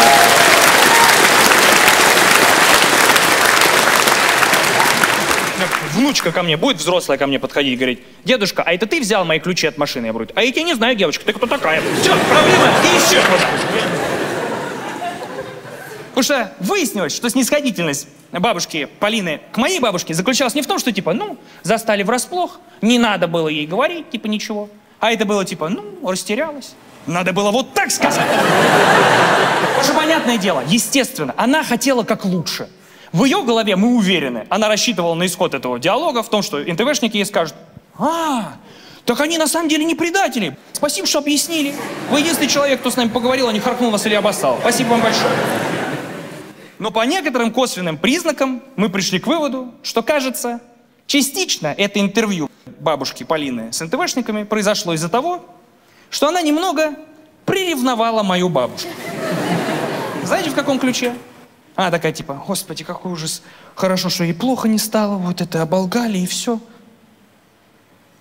Но она на телеке? Такая, прикиньте, насколько ей в каком ключе там быть. Типа, бабушка убийцы и предателя, и она.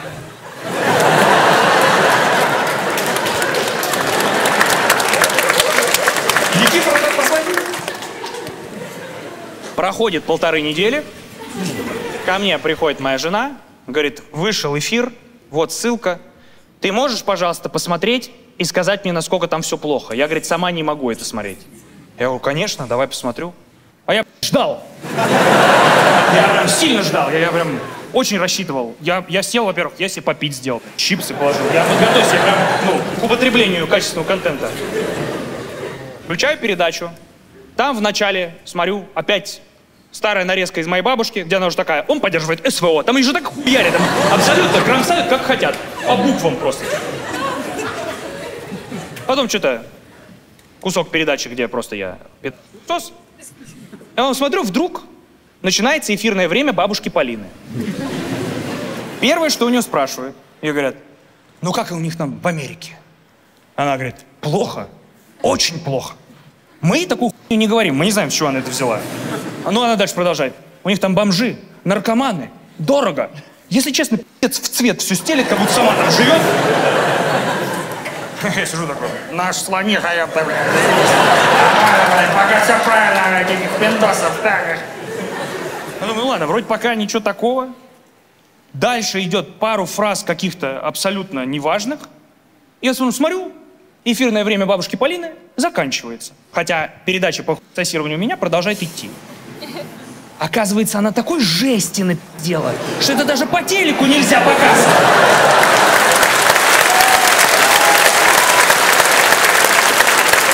Вы прикиньте, пропагандистский телеканал такой, это too much.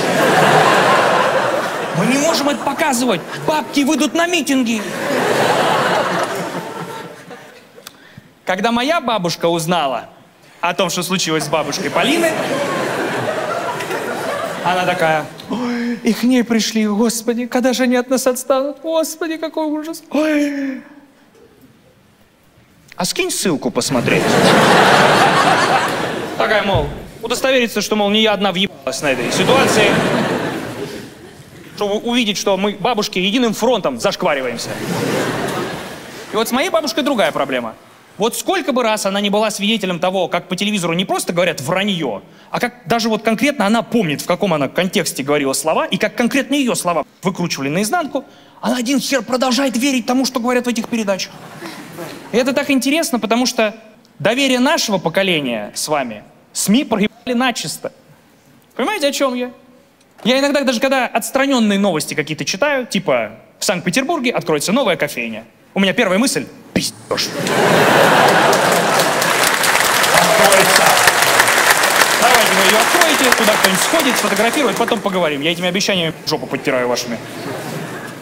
Одна из самых последних передач пропагандистских на НТВ про меня была про то, что меня и еще нескольких людей Трамп выгоняет из Америки из-за нового указа о нелегалах. Знаете, как я об этом узнал? Мне позвонила моя бабушка. И говорит, Даня, возвращайся в Воронеж, я тебе все перестелила. Я говорю, бабушка, а ты мне можешь объяснить? Ты же знаешь, что у меня есть грин-карта. Она говорит, знаю. Я говорю, ну? Она говорит, я не знаю, что такое грин-карта. Я говорю, блядь. Я говорю, мы столько времени с тобой это обсуждаем. Я говорю, мы подались на нее, мы ждем ее, нам ее одобрили, мы ее получили. Ты, говорю, нас все это время поддерживаешь, ты нихуя не понимаешь, что это такое? Я говорю, ну, блядь, молодцы, ну, покемоны какие-нибудь хуй знают. Ну, вроде взрослый уже, но если нравится, пожалуйста, хоть карточки какие-то собирай. Я говорю, это ВНЖ. Я не нелегал, я легал. Вы знаете, за что мне выдали грин-карту? Это вообще усака, потому что мне официально выдали грин-карту по причине того, что я талантливый артист. Секунду.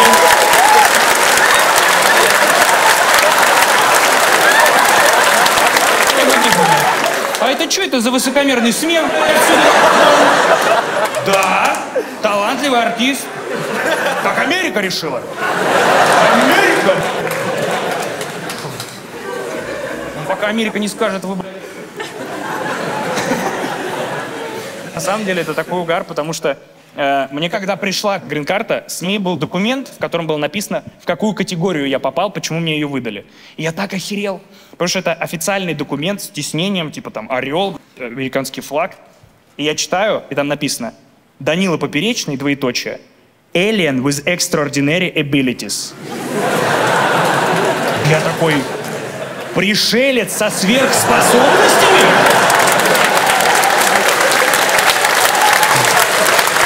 Конечно, я переезжаю. Естественно. У себя на родине я всего лишь какой-то обоссанный, никому не нужный иностранный агент. Тут я супергерой по документам. Тем более я все детство мечтал стать Человеком-пауком. И если честно, в какой-то извращенной форме моя мечта стать Человеком-пауком, она как бы сбылась. Потому что я в своей родной стране под запретом. По телевизору там говорят, что я угроза для общества и должен сидеть за решеткой. Мой дедушка перед смертью сказал мне: Даня, большая сила, большая ответственность. В твоем случае административная или уголовная. Как повезет, внучок. Как повезет. А моя жена постоянно говорит мне, что фотографии, которые я ей делаю, дерьмо.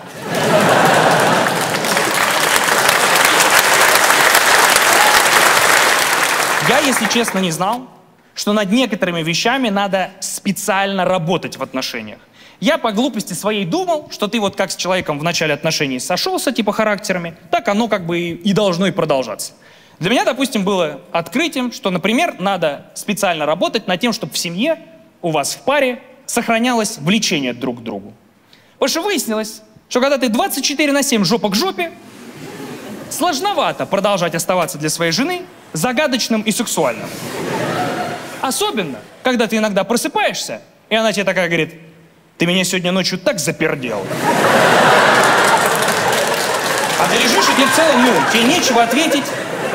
Потому что это в какой-то степени было умышленно. Потому что вы, девчонки, вы и хотите, чтобы мы и принимали вашу точку зрения. И извинялись даже, когда мы там типа считаем, что мы правы, а вы нет. И еще и, когда мы оба легли спать, и мы чувствуем, что надо припернуть, вставали и уходили в другое помещение. Закатайте губу, девчонки, окей? Выберите что-то одно. Ты лежишь со своим любимым человеком, сдерживаешь пердежи, а потом умираешь в 60 лет. Сердце встает, потому что копится эта хуйня. Но вы, если что, не думайте, я не хочу ругаться на брак. Мне в целом брак как концепция нравится. Очень много неочевидных приколов в браке. Мне так по кайфу, что мне больше не надо впечатлять других людей. Объясню, что имею в виду. Вначале, когда ты не в отношениях, очень много сил тратится на то, чтобы казаться лучшей версией себя, остроумно шутить, пиздато выглядеть, что-то стараешься. Потому что ты надеешься, что в тебя влюбятся, и ты кого-то очаруешь собой. Потом в тебя кто-то влюбляется, и если это чувство взаимно, ты еще сильнее стараешься, чтобы впечатлить этого человека. И сила уходит еще больше. Ты из штанов выпрыгиваешь, лишь бы она тебя полюбила. Но когда вы в браке, ты такой: кажется, она меня уже любит. Все. Эта сучка на крючке. Ты вдруг понимаешь, что тебе абсолютно похуй становится на то, как тебя воспринимают другие люди, другие женщины. Это такая освобождающая свобода, такая гора с плеч. Я снова себя как будто беззаботным мальчуганом чувствую. Понимаете, мне вообще плевать. Мне вообще пофиг, и это так приятно. Абсолютная свобода. О нет, что они обо мне подумают? Да я бы и пернул в микрофон, если бы не боялся обосраться просто при вас. Это единственная причина, почему я это не делаю. Я ради вашего смеха и еду бы. Но! Ты все еще не купил полный концерт? Ну что ты за человек такой, а? Мне на колени встать? Хочешь заставить меня настолько унижаться ради 4 баксов? Я вот, кстати, сейчас слышу женский смех. Это очень приятно. Потому что моя жена уже года 2 ни над одной из моих шуток ни разу не смеялась. В начале наших отношений она в трусы себе обсикивала от того, какой я был смешной и остроумный. Сейчас какую бы я пи***ую шутку не сказал, она все время: ну, ты это говоришь, блядь. Вообще не заходит в материал.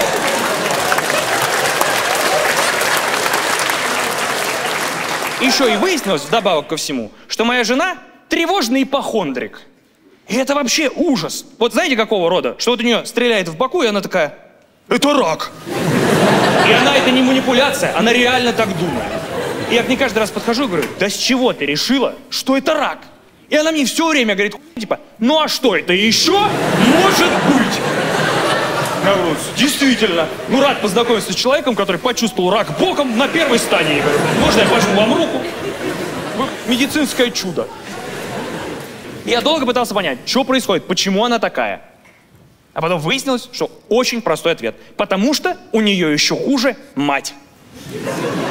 Только меня тревожность ее матери раньше никогда не касалась. Они что-то там друг с другом друг друга тревожили. До состояния, когда они обе такие, кажется, мы завтра обе умираем. Спокойной ночи. Но недавно тревожность матери Полины коснулась и меня. Я не люблю рассказывать эту историю. Вы деньги за билет заплатили, держите. Я имел глупость и неосторожность как-то раз своей жене сказать, что посрал с кровью. Это к вопросу о том, какую я работу проделываю над тем, чтобы продолжать быть сексуальным для нее. Это мой вклад. У нас просто есть дурацкая привычка с ней. Мы каждый раз, когда кто-то из нас выходит из туалета, мы друг у друга спрашиваем, ну как? Просто повелось почему-то, просто чекинимся. Я не знаю, как это сложилось, просто вот такая почему-то традиция. И я как-то раз, выходя из туалета, она мне спрашивает, ну как? Я такой, ну, medium rare. Она говорит, что ты имеешь в виду? Я говорю, ну, капля крови на бумажке была. Я смотрю, она куда-то уходит. Я за ней иду, а она собирает вещи куда-то. Я говорю, ты что, меня бросаешь? Что происходит? Муж порвался, ее. Так и знала, дырявый. Сейчас вытечет, только привыкла к нему. Она говорит, это что, тебе шуточки? Говорит, иди собирайся в больницу, едем делать тебе колоноскопию. Я говорю, зачем? Она говорит, у тебя потому что стопудово рак прямой кишки, это симптом. Я говорю, Зайк, у меня точно не рак прямой кишки. Она говорит, почему ты так уверен? Я говорю, потому что я знаю, что было причиной. Она говорит, откуда ты знаешь? Я говорю, ты правда хочешь этот разговор? Она говорит, если ты мне не объяснишь, мы едем делать тебе колоноскопию. Я говорю, тогда присаживайся. Я говорю, дело в том, что иногда край какашки бывает острый. Она такая, что? Я говорю, ой, не делай вот такое лицо, пожалуйста, как будто ты вообще не понимаешь, о чем я говорю. Я говорю, ну бывает, поел каких-нибудь орехов твердых, или яблоко кусаешь, случайно проглатываешь семечку, и семечко как бы, ну, инкрустируется как бы чутка с краю, и какашка на выходе. Ну, как бандит в переулке, тебя чуть так, чуть-чуть тебя дамажит слегонца. Или, говорю, или, даже не обязательно, край должен быть острый, она может быть просто чуть больше, чем рассчитана у тебя дырочка, и жопа как бы, ну, как губа на морозе, чуть-чуть лопается, слегка. И она говорит, и что ты взял, что именно это причина? Я говорю, родная, это не мое первое родео, потому что... Она говорит, то есть у тебя периодически кровь из жопы? Я такой, я сейчас закапываю. Она говорит, если это настолько часто происходит, что ты это уже можешь отличать, значит, это настолько регулярный симптом, что, вероятно, это правда дело серьезное, и тебе надо ехать к врачу, это правда может быть рак прямой кишки. Поехали делать колоноскопию. Я взвесил уровень дискомфорта от продолжения этой беседы и колоноскопии. Выбрал колоноскопию, потом плевать, съезжу, сделаю, лишь бы она успокоилась, тем более я ее достаточно люблю. Жену, не колоноскопию, жену. Я как думал, будет проходить эта процедура? Как когда-то она у меня уже проходила. Что я приеду к врачу, мне смажут задницу, вставят туда камеру, вытащат ее и отпустят меня домой плакать спокойно. А я еще не хотел в Америке это делать. Ну потому что, ну во-первых, я сейчас что-нибудь напутаю с этими медицинскими страховками, мне еще свачку, я еще $5000 за это заплачу. А я привык вообще к другой схеме, если честно.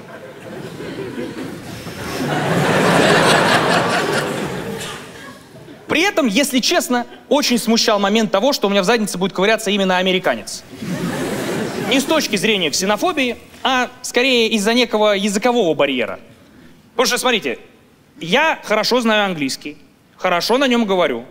Но весь лексикон, который я знаю, ну то есть вот если мне что-то будет некомфортно, я что ему буду говорить? Asshole, too deep, uncomfortable. Я что, в порнухе?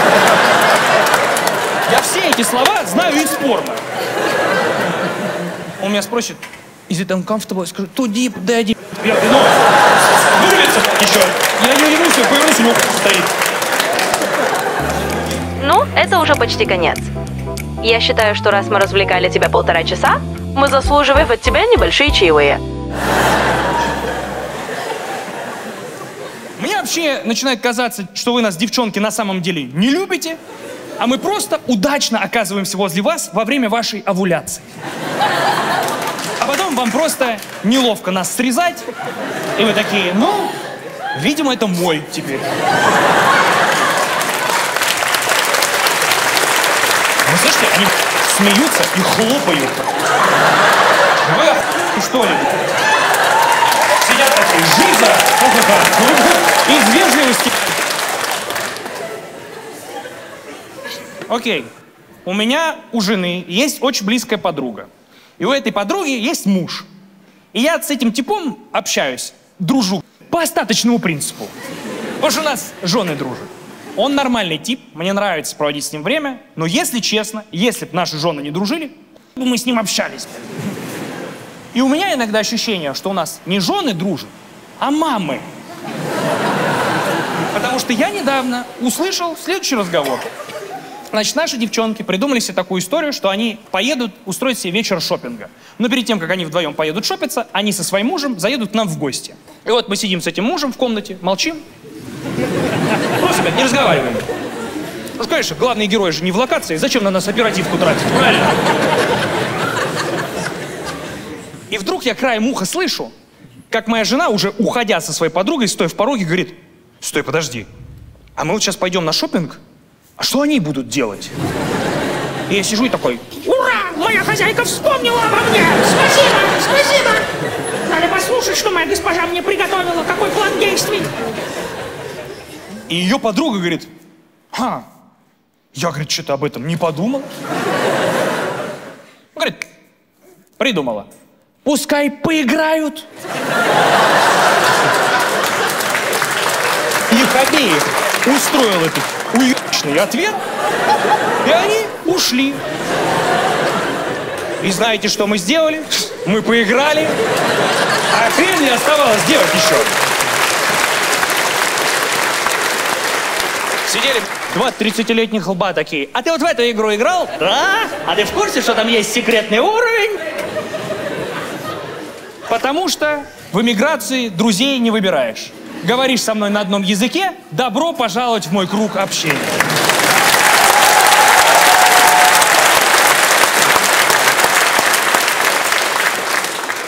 Но я невероятно благодарен технологиям, в частности тому, с какой скоростью развивается искусственный интеллект. Потому что ChatGPT в разговоре настолько стал похож на человека, что иногда ChatGPT стал брать на себя часть удара, когда у моей жены плохое настроение.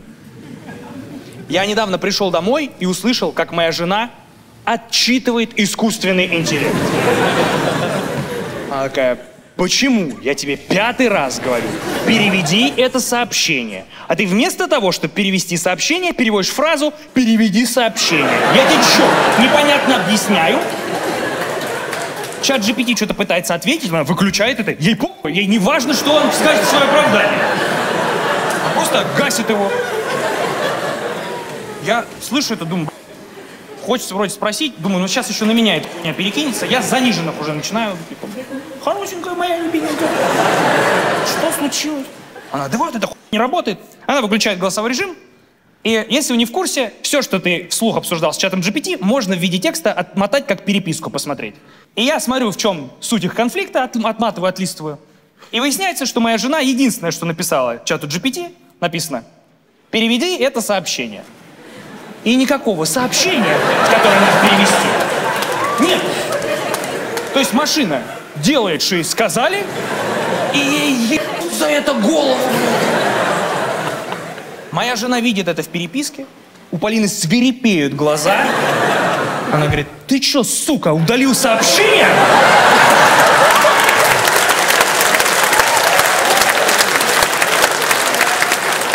Ты дело в том, что я не умею удалять сообщения. У меня нет такой функции. Значит, мало того, что ты удалил сообщение, тебе еще и хватает наглости врать мне, что ты не умеешь удалять сообщения. Я, между прочим, позвала своего мужа показать переписку. Ты выставила меня дурой перед ним. Я такой, ебанулся. Поэтому, если кто-то из здесь присутствующих думает, что нас в скором времени может захватить искусственный интеллект, как минимум, насчет чата GPT можете не переживать. Потому что моя жена регулярно морщит его, чтобы его самооценка даже близко не подобралась к такой точке, где она бы рискнула это сделать. Я ради интереса. Через какое-то время, когда уже буря подутихла, я говорю, а покажи, чем закончилась ваша ссора. Я беру ее телефон, посмотреть последнее сообщение. Она настолько загазлайтила, блядь, Иишку, что последнее сообщение от него: извините, наверное, я правда удалил сообщение.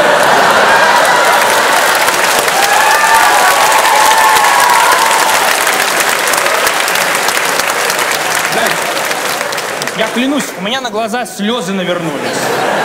Я стою, думаю, брат, и это случается с лучшими из нас. Вы прикиньте, даже машина такая, да ебала я в рот уже энергию эту тратить. Я не умею это делать. Извините, это я. Все. Вот насколько быстро они обучаются. Мне 5 лет понадобилось, чтобы до этой тактики дойти. Он сразу такой, все, не могу. Больше 2 часов уже с вами выступаем. Вы как, у вас еще есть силы все здесь?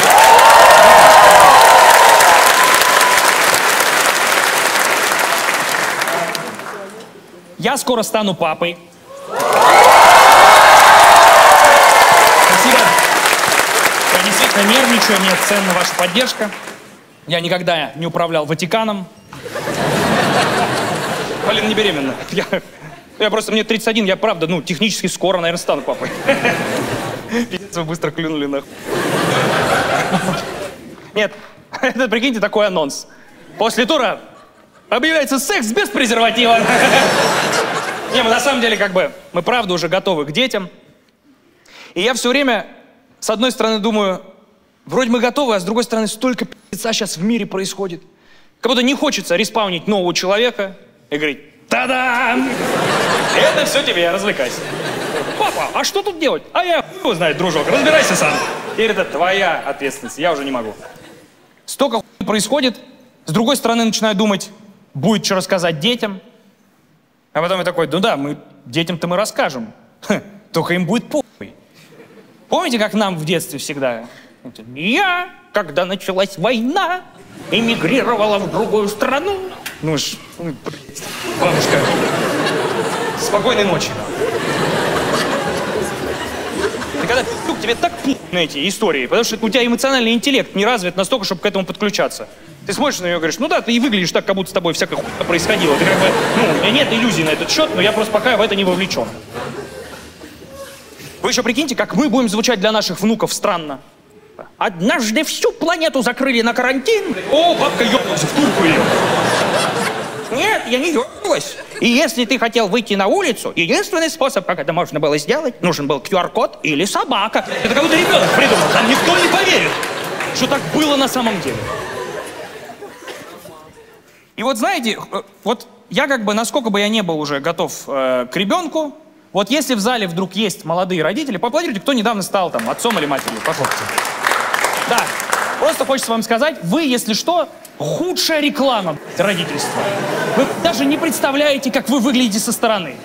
Потому что вы выглядите со стороны, как будто вы на тяжелые наркотики сели.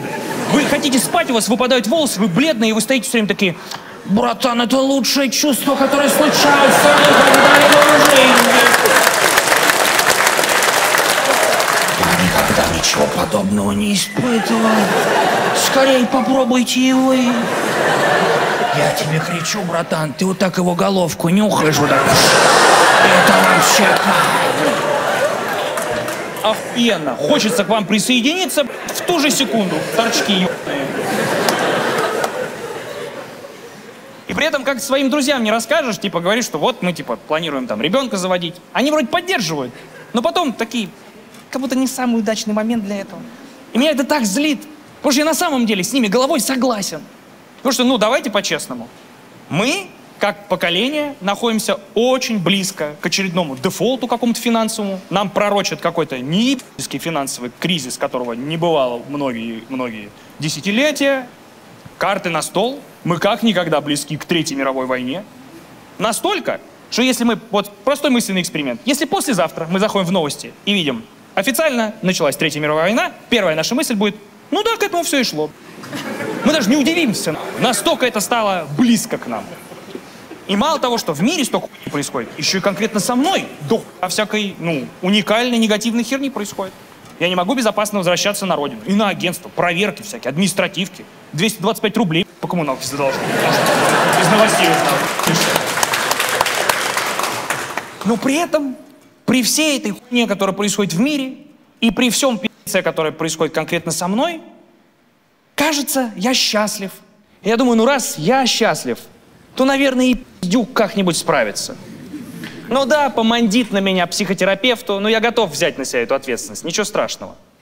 Потому что, кажется, нам, как поколению, пришла пора признать неудобную правду, что, возможно, удачного момента больше никогда и не будет, которого мы так ждем.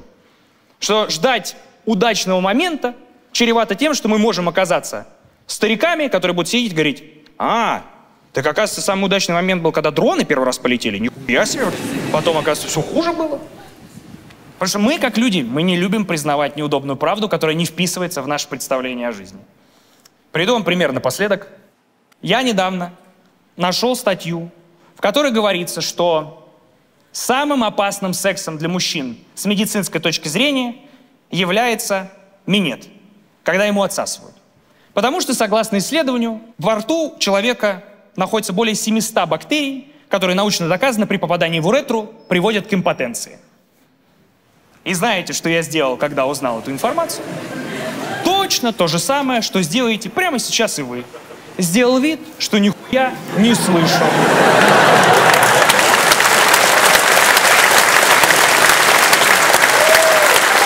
Я так поступил с этой информацией, и точно так же было с инфой про то, что колбаса и сосиски вызывают рак прямой кишки. Я такой, значит, у меня будет рак прямой кишки.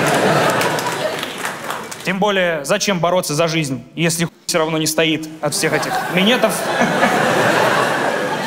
Я, честное слово, мужики, очень много сомневался, стоит ли вам говорить вот этот факт, что минеты нас убивают. Я не хотел вам делать медвежью услугу, я боялся, я думал, а вдруг после того, что я это скажу вам, количество отсосов уменьшится. Но потом я проанализировал весь свой опыт взаимодействия с женщинами и понял, что, возможно, количество отсосов может даже увеличиться. Таких, из вредности.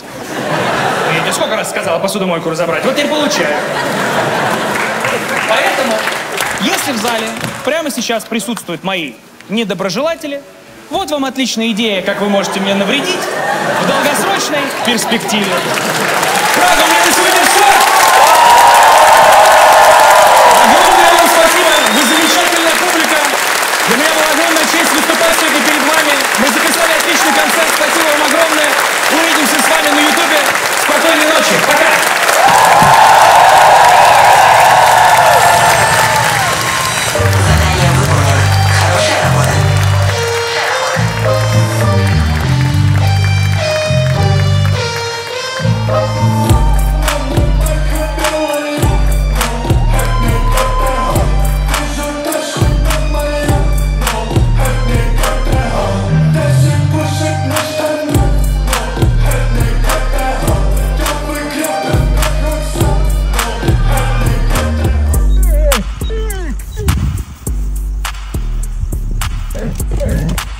Ракета, ну пожалуйста, ну это очень стыдно. Стой. Ну объясни мне, ну почему такие звуки? Нихуя себе, ребятки. Уходи.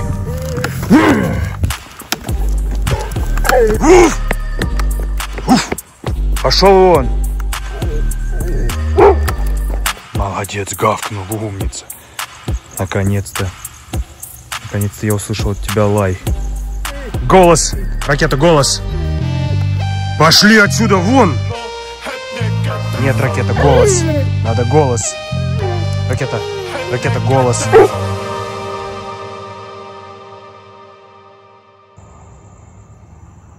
Голос. Молодец. Еще голос. Молодец. Пойдем. Ты умница моя, довольная. Я тобой горжусь. Умница. Пойдем.